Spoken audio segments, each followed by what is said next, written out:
Okay, guys, I'm going to show you what the other people don't want you to really know. Okay. And when you try to ask them, they hem haw or make excuses or they out and out lie to you.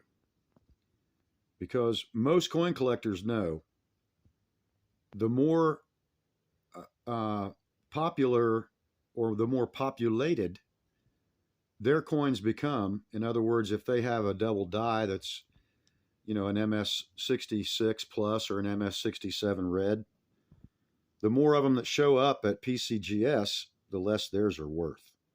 So they want you to watch the show and they want you to coin roll hunt, but they don't really want you to find anything. Okay. And unless you find something that's so obvious that they just can't deny it, most of them are going to deny it. You got a few nice guys out there, a few honest people, but most of them are just out there for your votes, your clicks. They make a living on YouTube or whatever. I don't. I'm not interested in making a living off YouTube or TikTok. And the fact is, I'm only here because I'm sick of watching these people con you guys.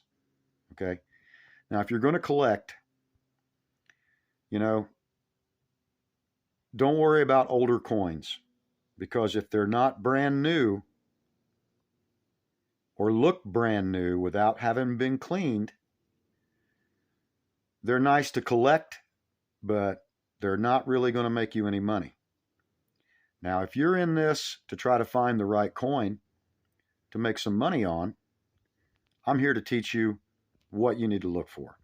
First of all, you want to start out with a roll of brand new coins. Go to the bank. It's 50 cents. By God, it's 50 cents. And even if you find a couple of pennies, you're going to get 98 cents back. Okay? 101. You see that step down right there. And you see the complete separation of two equally tall devices. Okay, when I say tall, I mean that they are tall from the surface right here. Now you see that little flat line right there on the east or the right side of the L? That is not doubling. That's machine doubling, where when the two dies came together to press this, um, one slid a little bit in the other direction. Okay? That's machine doubling. That is not a double die. This, however, is a nice example of a double die. Again, in the L, or the I rather. You got nice separation there in the center. You've got two completely separate devices of equal height. They don't have to be the same thickness. Over here, we've got the same thing on the B. You see this? It looks almost like it's got a 3 wrapping around the B that is the same height as the B. On the inside, you've got them raised up right here, and they're the same height as the primary letter or device. Same thing with the E. It's extended, extended, extended, extended, extended.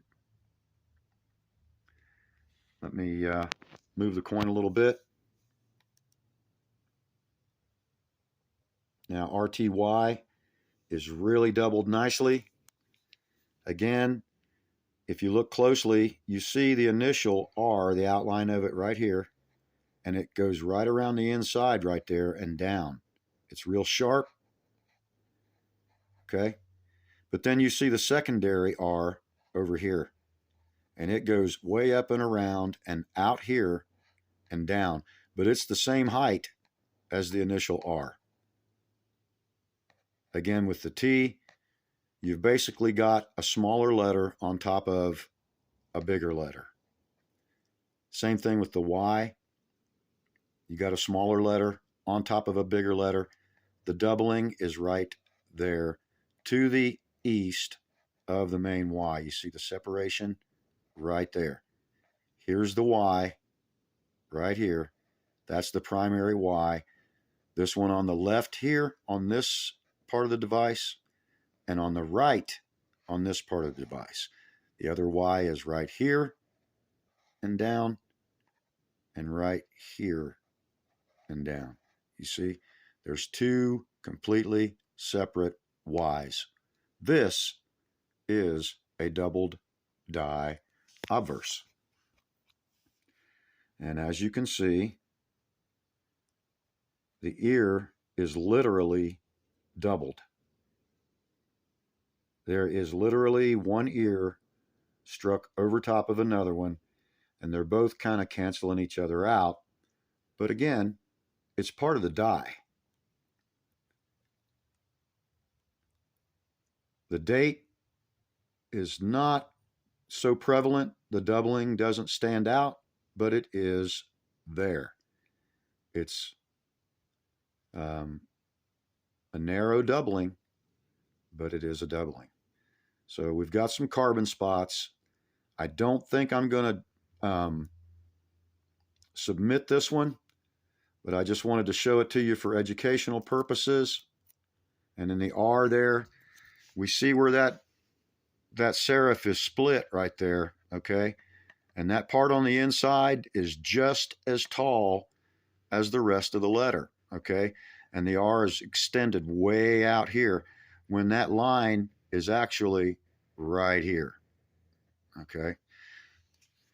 And again, guys, I don't want you to waste your time. I want you to know what you're looking for and not screw around looking at machine doubling. And I can show you a perfect example of what to look for and what not to look for right here on the W. It's perfect. If I can bring it into focus. Okay. As you can see, there is some mechanical doubling right here where the coin itself, the planchet, slid when it was being pressed. But the die doubling is over here. You see? Right there. There's actually two different W's struck into that one spot. Now, it's not real spread out in the motto of this coin, this particular coin, but it's there. Especially when you get over to the western side, it starts to spread out. See the D spread out. See how the O is definitely spread and doubled. It's easy to see. The G has got a nice little extra hook at the very top of the hook on the inside, and the end of the serif has got a nice little tit on it. If I can get my fingers off of that piece of cellophane that it's riding on without yanking it out of focus. Again, right here we have, see that's the break of one, and there is the second one extended out past it. And right here, that little slim piece right there is completely separate from this, but it's just as tall, okay? That's doubling. That's not machine doubling. Machine doubling doesn't work like that. The N, it's got some doubling. The I, it's not real prevalent, but it's there. But it's really, it's east and west more than it is north and south. And what I mean by that is, the doubling is here and here. Okay, so you can't really see it as well because on this part of the coin, it's going this direction. And it's here and here and here. It's starting to turn north-south as it goes around the clock. And when it gets over to trust, the doubling is oriented sort of like this. So anyway, again, another look at the ear. As you can see, there's two ears there. All right. There's not one good clean ear. There's two ears. And the first one starts right here. All right. Goes up and around, but then it gets cut off by this one. Okay. It gets cut off by this one. So you've actually got two separate ears in there, right? Okay, again, guys, this is a 2020 and it's got a few carbon spots on it. So I don't think I'm going to submit this to PCGS. I'm going to keep looking through the roll and try to find one that's a little bit cleaner, but looks as good as this. And out of this roll, I'm probably going to submit 5 or 6 coins. Hopefully, 1 or 2 of them will get an MS grade and someone will pay a nice price for it, and I'll make a little bit of a profit. When I say a little bit of a profit, that means it's going to cost, roughly $35 to $40 a piece, depending on how many coins I send in to get the coins graded. And then, there's an auction fee, of course. And so if I send in a half a dozen coins, we're talking about more than $400 initial investment. And so at least one of the coins is going to have to come up to above $500 in a sale before I can even show a profit. But with a coin like this, this is something that people like. This is something people like. The ear is obviously doubled. There is no denying it. All of the other devices are doubled. I showed it to you clearly, and I've gone through about half of the roll, and they're all, most of them are doubled like this, but they've all got carbon spots and tiny little imperfections that scare me, And I'm gonna be honest with you. I'm gonna be completely honest with you. These coins are bright, shiny, beautiful, brand new rolls from the bank. Okay, I mean, they don't get any prettier than this. But when you're talking about submitting a coin for grading,